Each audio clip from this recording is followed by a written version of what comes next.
Important విషయం ఏంటంటే Sanjay Malhotra appointed the new RBI governor. So reserve bank of ఇండియాకి కొత్త governor Sanjay Malhotra, mister Sanjay Malhotra. So ఇంతవరకు శక్తికంఠ దాస్ ఉండేవారు. అతను 2018లో శక్తికంఠ దాస్ గారు తీసుకున్నారు. సో ఇప్పటి వరకు 2024 అంటే 6 years వరకు అతనే చేశారు.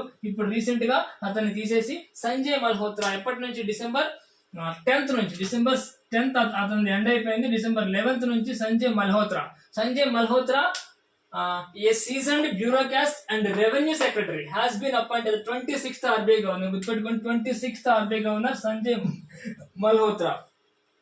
A 1990 batch IAS officer. ఈ 1990 batch IAS officer. So revenue secretariat. So అతను ఇప్పుడు మన RBI governor so Sanjay Malhotra. So చాలా ఇంపార్టెంట్ ఇది. సో ఎందుకంటే ఆర్బీఐ గవర్నర్ అసలు చేంజ్ అయ్యి 6 years అవుతుంది. సో ఇది చాలా important.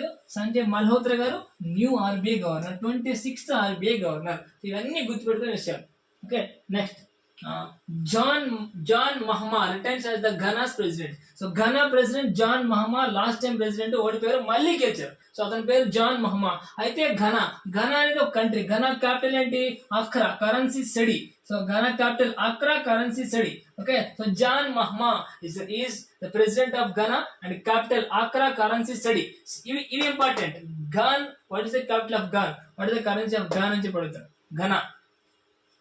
End of Asad dynasty. A family of 50-year rule over Syria started. సిరియాలో ఈ అసడ్ డైనస్టీ వాళ్ళే, ఆ అసడ్ వంశస్థులే ఎప్పటి నుంచో 50 years నుంచి 5 decades నుంచి వాళ్ళే రూల్ చేస్తున్నారు. ఇప్పుడు వాళ్ళని ఓడించేసి కొత్త గవర్నమెంట్ వచ్చింది. అయితే Syrian capital Damascus, currency Syrian pound. So Syrian capital Damascus, currency Syrian pound. ఇలాంటి ఇంటర్నేషనల్ న్యూస్ లో సో ఆ నేమ్స్ కంటే ముఖ్యంగా ఈ కరెన్సీ అండ్ క్యాపిటల్ ఇంపార్టెంట్ అవుతాయి. అర్థమైందా? సో ఈ కరెంట్ అండ్ క్యాపిటల్ ఇంపార్టెంట్ అవుతాయి. సో దాని మీద కొంచెం కాన్సన్ట్రేట్ చేయండి.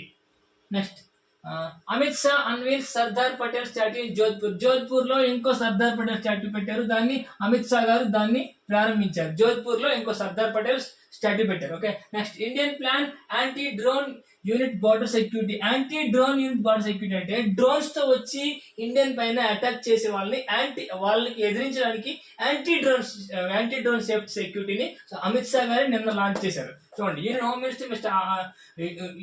Home minister of corporation Amit Shah announced that India will establish a comprehensive anti-drone unit protect the nation against the drone-related threats. అంటే drone తో వచ్చే థ్రెట్స్ అన్నిటిని చేయడం కోసం యాంటీ డ్రోన్ యూనిట్ ఎవరు లాంచ్ చేశారంటే అమిత్ షా అని చెప్పండి. Okay, so next RBI introduce secured over night RuPay rate, SORR. కొత్త రేట్ ఆఫ్ ఇంట్రెస్ట్ ఇది. ఇంతకుముందు ఎబర్ అంటే Mumbai internal rate, London internet ఉంటాయి. సో వాటి ప్లేస్ లోనే వాటికి ధీటుగానే వాటిని ఫాలో అవ్వకుండా సో SORR అంటే secured over night RuPay rate ని ఆర్బీఐ ఇంట్రడ్యూస్ చేసింది. Secure over night RuPay rate. SORR అంటే ఏంటి అడుగుతాడు. So SORR, what is the SORR అంటే అడుగుతాడు. So secure over night RuPay rate. ఓకేనా, నెక్స్ట్ ఇండియాస్ FDI అంటే ఫారెన్ డొమెస్టిక్ ఇన్వెస్ట్మెంట్స్. అంటే ఫారెన్ రూపీ ఇక్కడ అది ఎంత ఏంటంటే $1 trillion అయిందంట. సో ఇండియా దగ్గర ఇప్పుడు ఫారెన్ ఇన్వెస్ట్మెంట్స్ $1 trillion ఉన్నాయి. So global investment status. So అంటే ఈ సోలిడిఫైయింగ్ గ్లోబల్ ఇన్వెస్ట్మెంట్ స్టేటస్ అని చెప్పినట్టు India has achieved a significant mile stone of foreign direct investment inflows of $1 trillion between April 2000 నుంచి ఏప్రిల్ 2000 నుంచి సెప్టెంబర్ 2024. ఈ గ్యాప్ లో సో $1 trillion వచ్చింది ఇండియాకి. $1 trillion ఉన్నాయి ఇండియా దగ్గర ఫారెన్ డొమెస్టిక్ ఇన్వెస్ట్మెంట్. సో అంటే ఎప్పటి వరకు ఇండియా ఉన్న ఫారెన్ డొమెస్టిక్ ఇన్వెస్ట్మెంట్స్ $1 trillion. ఇప్పటి వరకు ఇండియాలో ఫారెన్ డొమెస్టిక్ ఇన్వెస్ట్మెంట్స్ $1 trillion ఉన్నాయి. ఓకేనా, next India's top global list for mobile malware attacks. Mobile malware attacks లో India is the top.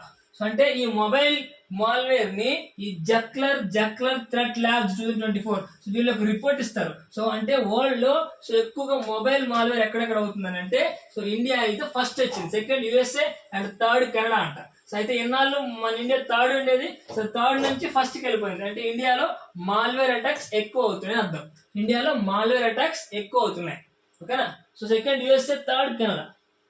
RBI eases FCNR norms. FCNR అంటే foreign currency domestic non resident bank deposits. So దానికి rate of interest ని పెంచి so deposit ని attract చేసుకోవడం కోసం FC అన్న rate of interest RBI పెంచింది. Next international day for commemoration of dignity of victims of crime genocide. ఈ genocide victims crime కోసం ఇంటర్నేషనల్ డే ఒకటి ఉంది December 9th అది. Okay, so genocide victims international day ఎప్పుడంటే 9th. Okay, so international day of community dignity. Next international day of anti corruption day December and international day of anti corruption day December 9th. International day of anti corruption December 9th. International day of anti corruption day December 9th.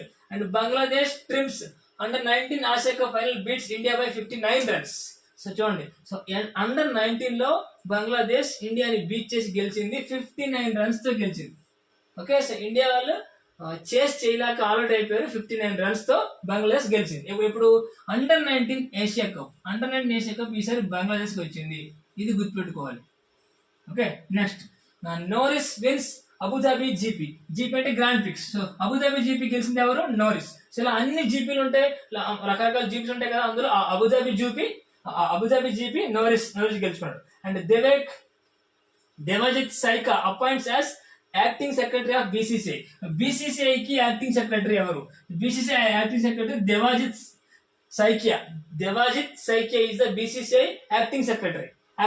Next HSL trims third PSU transmission award.